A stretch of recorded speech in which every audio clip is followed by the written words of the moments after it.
I stand in Mom's kitchen, watching her fuss with the tea kettle. Sunlight streams through the gauzy curtains, catching dust motes that dance in the air like tiny memories. This room hasn't changed since I was 10. Same yellow wallpaper, same cookie jar shaped like a plump hen. Maya, I really appreciate you coming over, Mom says, patting my arm. Her silver-streaked hair is pulled into a neat bun, librarian proper even in retirement. I just can't figure out this banking app. Everything used to be so simple with paper statements. No problem. I smile, the dutiful daughter as always. 31 years old, and still playing tech support. Where's your phone? On the table. Let me grab us some water. She bustles into the kitchen, and I reach for her phone, a new model I convinced her to upgrade to last Christmas. The screen lights up with a notification. Group chat. Torres inner circle. Julianne. Ugh, she's complaining about Harper's business plan again. My heart stops, then hammers against my ribs like it wants to escape. The message is so specific, so cruel, and the chat name Torres inner circle implies there's an outer circle, me. My hand moves on its own, tapping the notification. The chat opens. Harper. She thinks everyone lives in an Excel file like her. Good thing Mom didn't invite her last Sunday. Sunday. The day Mom said she wasn't feeling well when I offered to bring over soup. The day I spent alone in my apartment catching up on client files. My eyes drift upward to earlier messages. Elaine? Mom? Confirmed. Grandma Madeline's $90,000 fund will be released on Friday.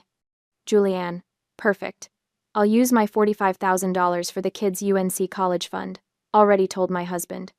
Harper. Thank you, Mom. $45,000 will be enough for my studio. Elaine, Mom. Remember, we agreed not to tell Maya. She doesn't need it, and will just complicate things. This is for the best. My lungs forget how to work. $90,000. Split 2 ways, not 3. Grandma Madeline died 4 months ago. Her favorite wooden spoon still hangs in this kitchen. She taught me to bake snickerdoodles on that counter right there, her soft hands guiding mine. You're so careful, Maya. So precise. That's a gift. I hear Mom's footsteps returning and quickly set the phone down exactly as I found it. My face settles into a mask, the one I've perfected through years of family dinners where Julianne bragged about her perfect children, Harper complained about her latest artistic crisis, and I sat quietly, keeping track of who needed tax help. Here we go, Mom says, setting down 2 glasses of ice water. Now show me how to use this thing. For the next 20 minutes, I walk her through the banking app setup, my voice steady and professional. My hands don't shake, my eyes don't water. I am the perfect accountant, the reliable daughter, helping her mother manage her finances while pretending I don't know she's stealing my inheritance. You're such a lifesaver. Mom says when we finish, what would we do without you? I wonder, I reply, my voice carrying just enough edge that her smile falters. But she doesn't notice. Not really. She never has. Later, I grip my steering wheel so tight my knuckles blanch white against the black leather. Rain starts to patter against the windshield, matching the rhythm of thoughts pounding in my head. What would they do without me? The memory surfaces like a bubble breaking through water. Me at 16, hunched over the dining table surrounded by tax forms while Dad paced behind me. That's our reliable girl, he'd said, clapping me on the shoulder as I finished their taxes. What would we do without you? Outside the window, Julianne and Harper had been climbing into Mom's station wagon, laughing as they headed to the mall. I'd wanted to go too, but someone had to fix the mess Dad had made of their finances. The reliable one, the responsible one, the useful one, never the loved one. I park outside my apartment building but can't summon the energy to exit the car. The realization settles over me like concrete hardening. They never loved me. They loved my function. I think of all the nights I spent organizing Harper's chaotic business records, all the hours explaining college savings plans to Julianne, all the weekends installing software on Dad's computer while he watched golf, and all the times I swallowed my opinions, my desires, my needs, because I was the practical one. The one who didn't need emotional support or inclusion because I had my sensible career and my sensible apartment and my sensible life. When I finally make it inside, my apartment feels different. Smaller. The sleek furniture and minimalist decor that once seemed so adult now look like a hotel room, a place for passing through, not living. My gaze catches on the expensive camera equipment in the corner. The Nikon D850 with specialized lenses. The lighting kit. The props. That silly hobby, Mom calls it. Such an expensive distraction, Julianne says. So technical, not really art, Harper sniffs. The one thing I've done for myself. The passion I've pursued despite their dismissal. I cross the room and pick up the camera. The weight feels solid in my hands, unlike everything else in my life that has just evaporated into lies. Something shifts inside me. The hurt is still there, throbbing like a fresh bruise. But something else rises alongside it. Something cold and clear and terrifying in its clarity. I've spent my entire life being useful to people who see me as nothing but a resource, a tool, a function. No more. I set the camera down gently, then open my laptop. My fingers hover over the keyboard. For a moment, my first instinct kicks in to fix this, to organize it, to make it all tidy and proper. Instead, I open a new document and type 3 words. The inner circle. And beneath it, I begin to make a list. The blue glow of my laptop screen illuminates my face at 2 a.m. My apartment feels too quiet, like it's holding its breath along with me. I haven't slept since leaving Mom's house, since discovering I'm not part of their inner circle. My hands hover above the keyboard, trembling slightly. Data doesn't lie. That's what I've built my career on. I type in the password to our family cloud storage, the one I created years ago, the one I pay for monthly so Julianne could store her kids' school photos and Harper could back up her artistic portfolio. The login screen blinks, then opens to the familiar folder structure. You can organize our digital lives anytime, Maya, Mom had said, patting my shoulder when I set it up. What would we do without you? I navigate through the main directories until I spot an unfamiliar folder. Trust, Docs. My pulse quickens. Of course they'd use Grandma Madeline's initial rather than spelling it out. They didn't want me to find it during my regular maintenance of their files. Inside sit 2 documents. The first, Harper, Studio, Plan, PDF. The second, Madeline, Torres, Trust, PDF. I open Harper's plan first. It's exactly what I expected, disorganized, full of grammatical errors, with wildly optimistic financial projections. A photography studio, with no business model beyond, I'll take pictures of whatever inspires me. No market research, no competitive analysis. Just aspirational Pinterest boards and a budget that makes no accounting sense. My fingers twitch toward Excel. I could fix this. I could create a proper business plan, adjust the numbers to something workable, create a framework that might actually succeed. It would take me maybe 3 hours. My hand hovers over the mouse. No. I close the file without changing a thing. The second document opens with the formal heading, Last Will and Testament of Madeline Eleanor Torres. I scan through the legalese, my CPA training, making quick work of the dense paragraphs. Then I find it, on page 7, section 4.2. The sum of $90,000, to be given to my daughter, Elaine Torres, to be distributed for the benefit of her daughters, as she sees fit. As she sees fit. 4 innocuous words that give my mother complete discretion. Legally, she can do whatever she wants with the money. Morally, she's stealing from me. The loophole is perfect, designed for flexibility, weaponized for exclusion. My stomach lurches. I rush to the bathroom, certain I'm going to be sick, but nothing comes up. Just dry heaves and the taste of betrayal. Back at my desk, I stare at the documents, the reality sinking deeper with each passing minute. The money will be dispersed this Friday. In 4 days, my sisters will each have $45,000, and I'll have nothing. Not the money which stings, but nothing of what I thought was my place in this family. I reach for my phone and dial the only person who might understand the legal and emotional mess I'm facing. Maya? Mark's voice is thick with sleep. It's nearly 3 in the morning. What's wrong? Mark, hypothetical. My voice sounds strange, detached. If a trustee of a discretionary fund decides to exclude one beneficiary based on the assumption they don't need the money, what's the recourse? A pause. That's not a hypothetical, is it? No. Mark sighs, and I hear rustling as he sits up in bed. The as trustee sees fit language gives a lot of latitude. But if there's evidence of bad faith or prejudice in the decision-making, Maya, You need a lawyer. Today. I hang up after promising to call his attorney friend in the morning. Then I stare at my phone, thumbs hovering over the keyboard. I type out a carefully worded email to my mother. Mom, for my personal financial planning, could you please send me a copy of Grandma Madeline's trust documents? Thanks. Professional, calm, reasonable. Her response comes back within minutes, despite the hour. Oh, honey, it's all very complicated. Let's not worry about boring paperwork. Let's discuss it at Sunday dinner. Have you ever felt that sinking feeling? When you ask a simple question, and the answer tells you everything you need to know? Maya knew, let's discuss it, meant let's find a way to handle you. Sunday, 2 days after the Friday disbursement. By then, the money will be gone, divided, spent, hidden away from me. I look at the email again. The way she calls the legal document, boring paperwork, the dismissive tone, the stall tactic, my phone buzzes. A text from Julianne. Maya, why are you bothering Mom about legal stuff at this hour? Is everything okay? You know how she gets confused by all that financial jargon. It's starting already.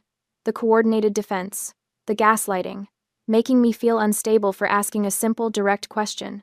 I don't respond.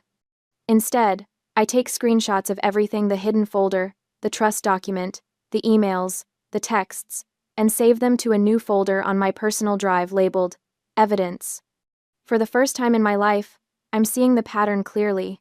The roles we've all played: Julianne, the golden child who deserves everything; Harper, the baby who needs protecting; Mom, the weak-willed enabler who hides behind what's best for everyone; and me, the reliable function. Not a daughter, but a tool. I think of all the tax returns I've prepared, all the technical problems I've solved, all the financial advice I've given freely, lovingly, believing it was my contribution to our family bond. What a fool I've been. The Monday morning light creeps through my blinds. I haven't slept, but my mind has never been clearer. I pick up my camera, the one hobby they've all dismissed as too expensive and not really art like Harper's work. Through the viewfinder, I see my apartment differently. Not as a temporary space until I find something real, as Mom always suggests, but as mine. The first step toward a life that belongs to me alone. I set the camera down and make a call to the attorney Mark recommended. This is Maya Torres, I say when the receptionist answers. I need to discuss a trust dispute.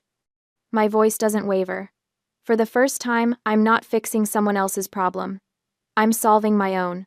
Later that morning, my phone lights up with Julianne's name. I stare at it, counting 3 full rings before answering. A small act of rebellion. Hello?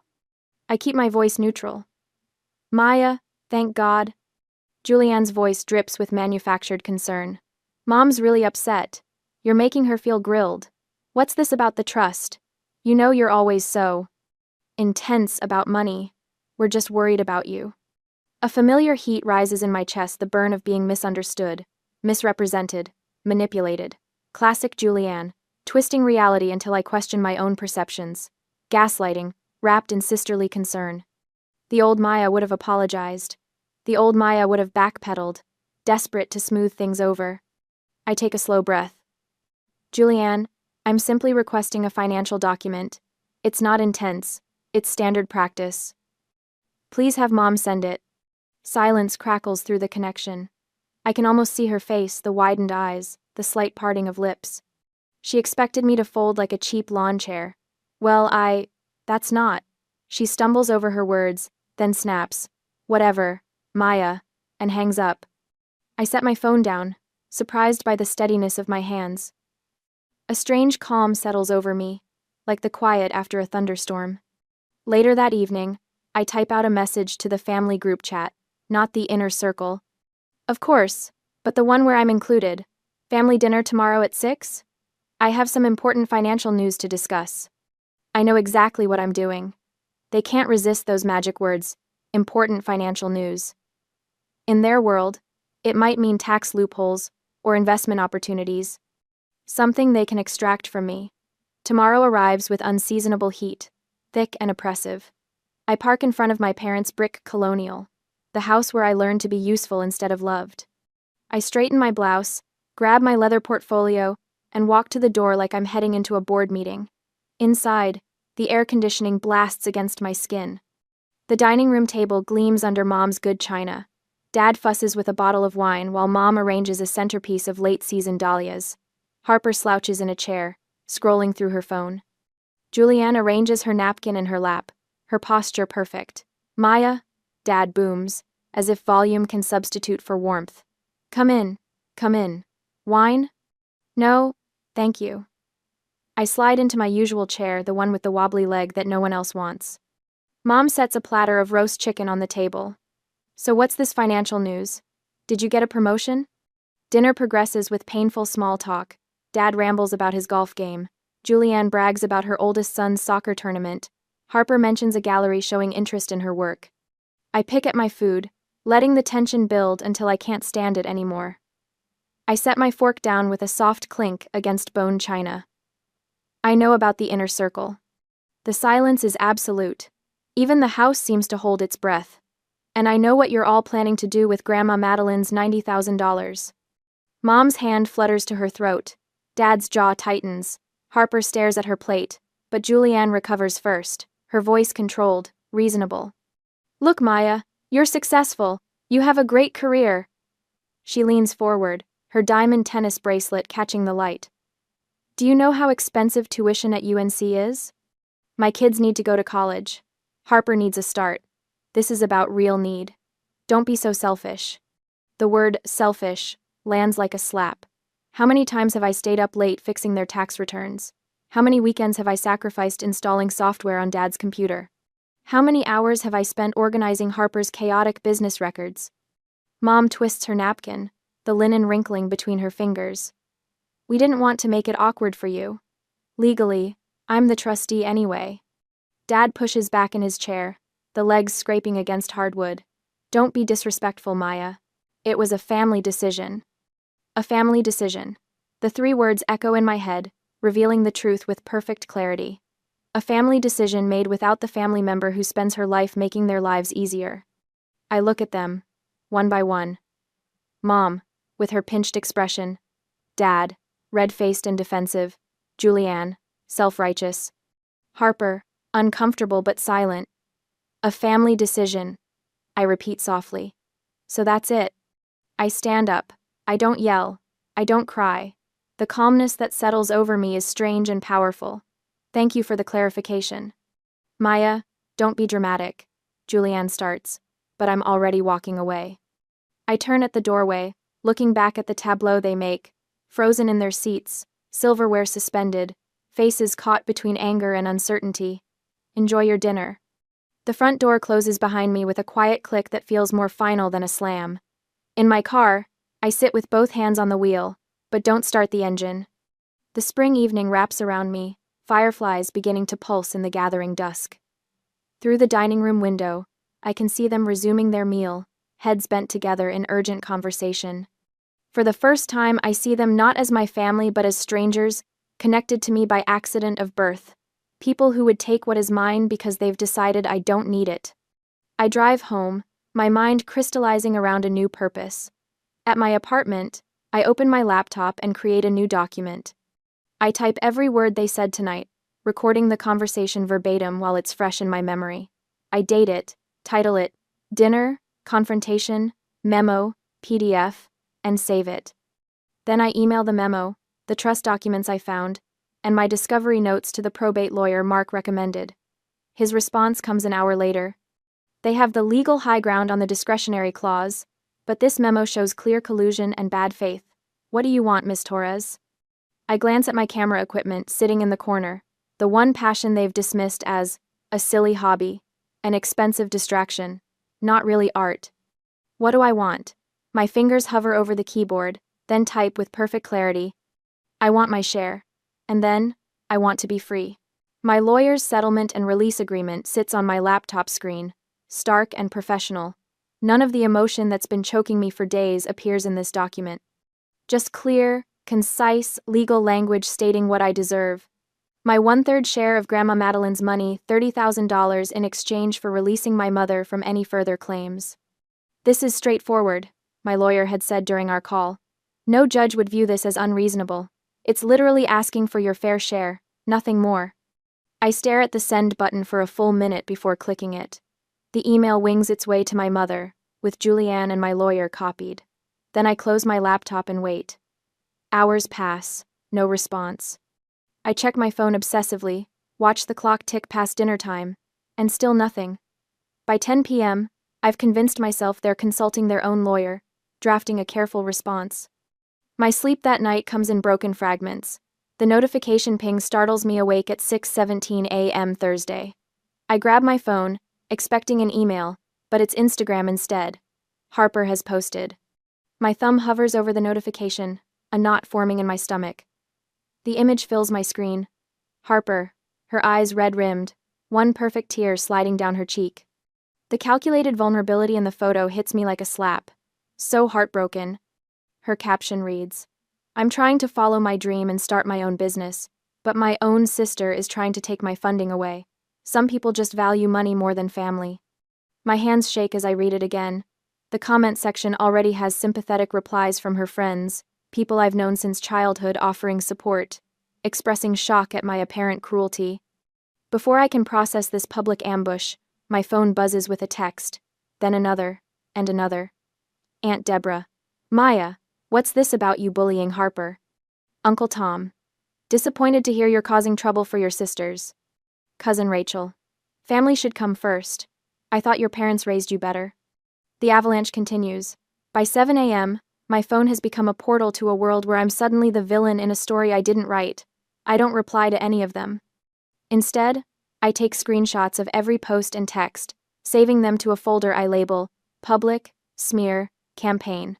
Then I forward the entire collection to my lawyer with a single line. They're responding this way instead of addressing the legal document. Her reply comes 10 minutes later. This changes things. Stand by. I force myself to shower and dress for work. As I'm drinking my coffee, trying to steady my nerves for the day ahead, my father calls.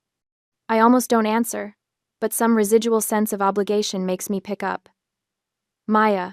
His voice booms immediately, not bothering with a greeting. I can't get into my retirement account. You changed the password, didn't you? You're locking us out. This is childish. The accusation is so unexpected that I laugh a short, humorless sound. Dad, I haven't touched your accounts in 6 months. I open my laptop and pull up my password manager. The password is the same one I set for you 2 years ago. Robert Golf, 1960. I hear keyboard clicks through the phone, followed by a long silence. Oh, he finally says. It worked. He hangs up without thanking me. I stare at the phone, a strange calm settling over me. This single interaction crystallizes everything about our relationship. Even as they paint me as the enemy, they still expect my help. Even as they exclude me from their inner circle, they depend on my functional role in their lives. My email pings. It's a group message from Julianne to our extended family, blind copying me, a rookie mistake that shows how little she understands about email. We are so worried about Maya. She writes. She's threatening our mother over money. She's not herself. I forward this to my lawyer too. By now, I've stopped feeling the sting of betrayal. I'm watching their panic with the detached interest of an accountant reviewing a client's mistaken calculations. They're revealing something profound. They assume I'll use my functional power to hurt them, because that's exactly what they would do. 20 minutes later, my lawyer calls. I've just sent an email to your mother and her newly retained counsel, she says, sounding pleased. I thought you might want to know exactly what it says.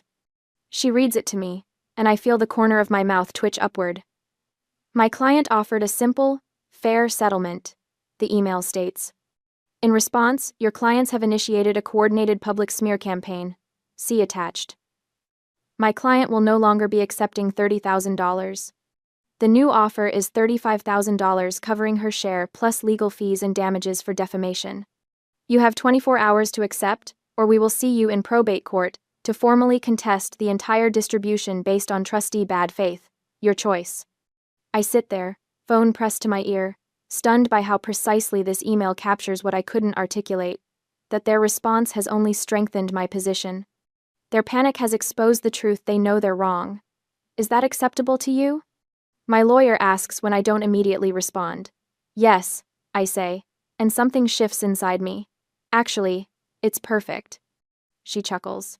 Their lawyer will advise them to take this deal immediately. The social media campaign was a serious miscalculation. In trying to pressure you emotionally, they've created documented evidence of coordinated harassment. After we hang up, I sit at my kitchen table, a strange lightness in my chest. For the first time since discovering the inner circle chat, I feel something beyond betrayal or anger. I feel powerful. My phone rings again. It's Julianne. I decline the call and send her a text. All communication through lawyers now, please. She types back immediately. Maya, don't be like this. We're family. The word that once would have made me fold now bounces off me. I don't respond. Harper posts again, this time in her Instagram stories. Dealing with a toxic family member is so hard. You try to protect them from their own worst impulses, and they lash out. I screenshot it for my growing file but feel nothing. The online performance that was meant to wound me now seems pathetically transparent. When my phone rings a third time, it's my mother. I let it go to voicemail, then listen to her message. Maya, honey. Her voice wavers. This has all gotten so out of hand. Can't we just talk? Person to person? Mother to daughter? The old Maya would have melted at this appeal. The new Maya forwards the voicemail to her lawyer with a simple note. For your information, attempted direct contact despite legal representation.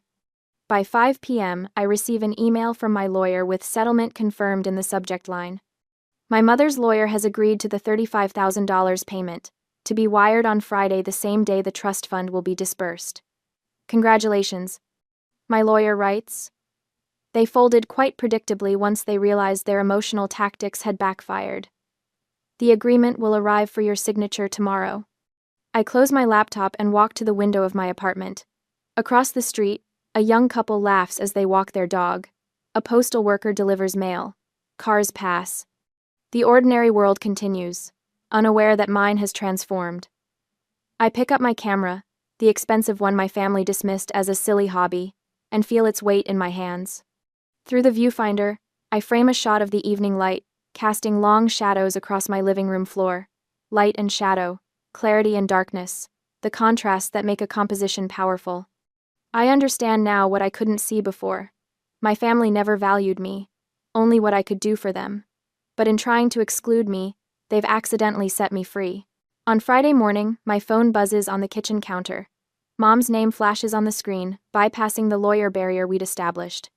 For a moment, I consider letting it go to voicemail, but something tells me I need to hear this. One final attempt. Hello? I answer, my voice neutral, professional. Maya. Mom's voice breaks immediately. She's crying, hard sobs that would have once sent me rushing to fix whatever was wrong. Honey, please, you're tearing this family apart, over money. Is that really what you want? I say nothing, just wait, as the silence stretches between us. Your grandmother would be so ashamed of you. She continues, her voice steadying with practiced manipulation. Madeline always taught us that family comes first, always. And here you are with lawyers and demands and threats. I watch a cardinal land on my windowsill, bright red against the pale morning light. Grandma Madeline had loved cardinals. Called them little messengers. Strange timing. Just let it go, Maya. Please. Be the bigger person here. That's what you've always done. That's who you are. There it is. The line that has ruled my life. Be the bigger person. Translation. Swallow your needs. Ignore the unfairness.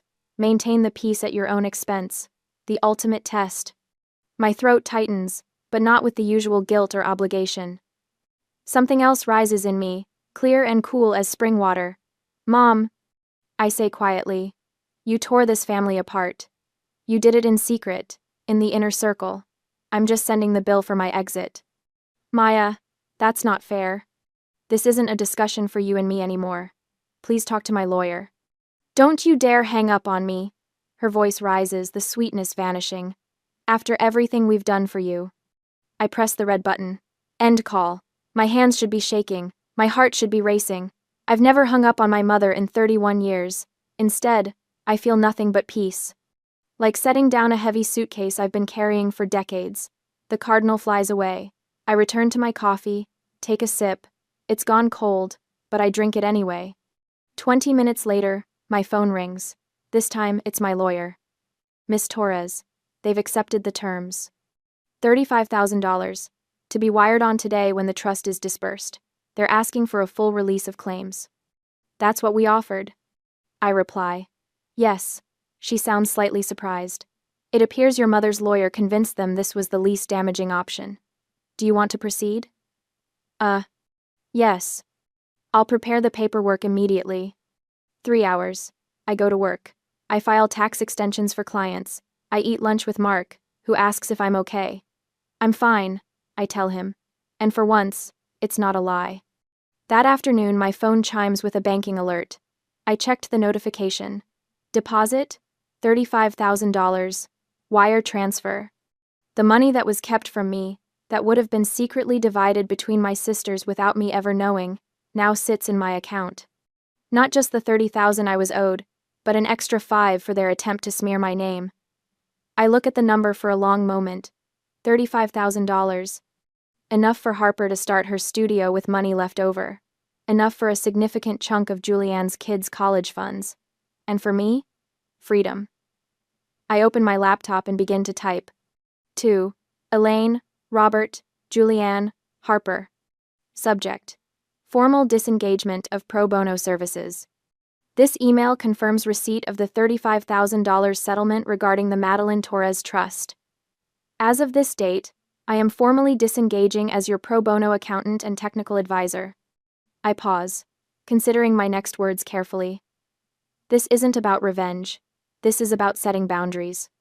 This is about finally charging for services I've provided free for decades. For Robert, your retirement account login is RobertGolf1960. Please contact Vanguard for all future support. For Julianne, your children's education grant, FAFSA applications are due March 1st. I recommend contacting the UNC Financial Aid Office directly. For Harper, your quarterly estimated tax payments, Form 1040 ES, are due January 15th. Please note that your $45,000 capital injection is taxable income unless structured as a formal loan. I highly recommend you retain a professional CPA immediately. Failure to file can result in significant IRS penalties and interest. Please remove me from all family data plans and shared accounts within 48 hours. My finger hovers over the send button. I read through the email again. Cold, professional, terrifying in its helpfulness. The natural consequences of losing their free family resource are spelled out with perfect clarity. I hit send. Within minutes, my phone explodes. Text messages from all of them. Calls from Dad, then Julianne, then Harper. I silence each one, turn off notifications. I don't need to hear their panic or their anger or their sudden realization of what they've lost. I stand and walk to my window, looking out at the city below. People rushing about their Friday afternoon, unaware that my life has just been cleaved into before and after. Behind me, silenced, my family is discovering what it means to no longer have access to Maya Torres, CPA. They are learning what happens when the person you've used as a resource decides to step away. It's not my responsibility anymore. Their finances, their passwords, their tax problems, their confusion about forms and deadlines and consequences. For the first time, I feel the weight of it, everything I've carried for them. The hours spent fixing Robert's investment mistakes. The weekends lost to sorting through Harper's chaotic receipts. The endless patient explanations to Julianne about college savings plans while she checked her phone and half listened. All the times I swallowed my own needs because I was the practical one, the reliable one, the one who didn't need emotional support or inclusion because I had my sensible career and my sensible apartment and my sensible life. I pick up my camera from its shelf. The weight feels right in my hands. I adjust the aperture, focus the lens on the city beyond my window. Click. The sound is satisfying, definitive. This moment. This is the real inheritance from Grandma Madeline. Not the money, but the freedom. The permission to finally put myself first. To step out of the shadows of usefulness and into the light of my own life. I turn away from the window and begin researching commercial rents in downtown Raleigh. Photography studios. Business licenses. Website domains. $35,000. The seed money they said I didn't need. The inheritance they tried to steal. Now it will become the foundation of something entirely mine. My phone buzzes again. Elaine calling. I decline without hesitation. The inner circle is now a closed loop, spinning in confusion without their center. Without me. And I am exactly where I need to be. Free. Sunlight streams through floor-to-ceiling windows, casting golden patterns across polished hardwood floors. I adjust the aperture on my camera, framing the shot of my new photography studio in downtown Raleigh. 1 year since the family implosion, and here I stand, owner of Maya Torres Photography. The $35,000 settlement money they said I didn't need now surrounds me in gleaming equipment, professional lighting, and a space that breathes possibility. Funny how money works when it funds your dreams instead of others' expectations. This calls for a toast, Mark announces, appearing beside me with 2 champagne flutes. His tie is loosened after a day at the accounting firm, the life I left behind. To new beginnings, I say, accepting the glass. And to this incredible space. Mark whistles, looking around. Light years better than that soul-sucking cubicle at Pritchard & Sons. But seriously, Maya, he gestures to the elegant reception area with its carefully arranged portfolios. Are you sure you can handle the books for this place? Entrepreneurship is a whole different ballgame.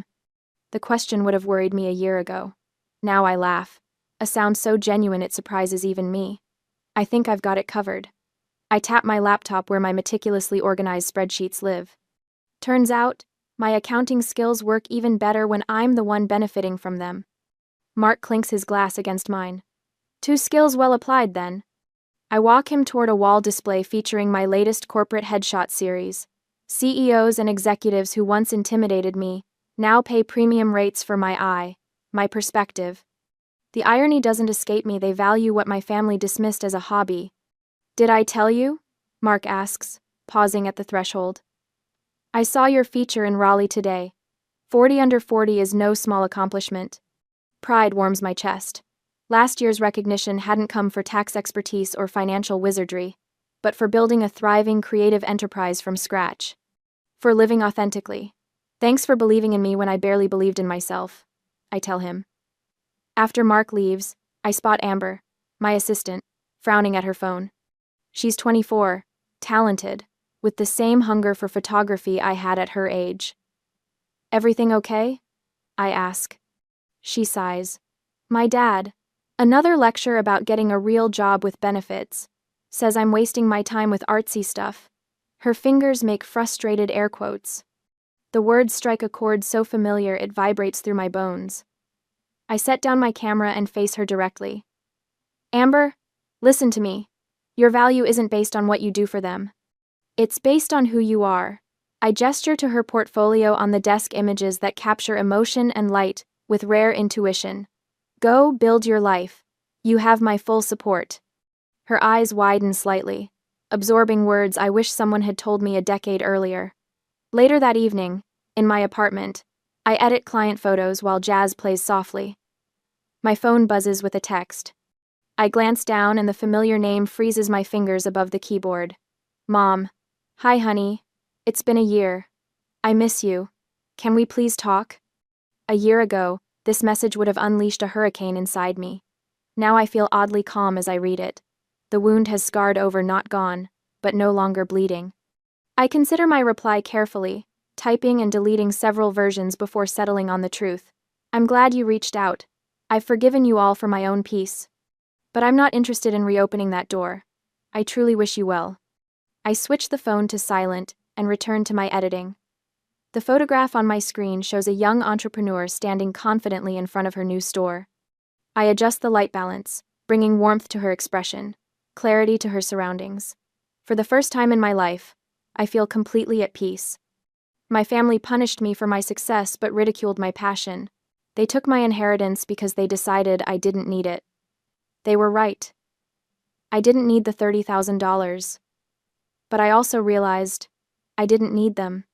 What I needed was right here, all along, the courage to become myself.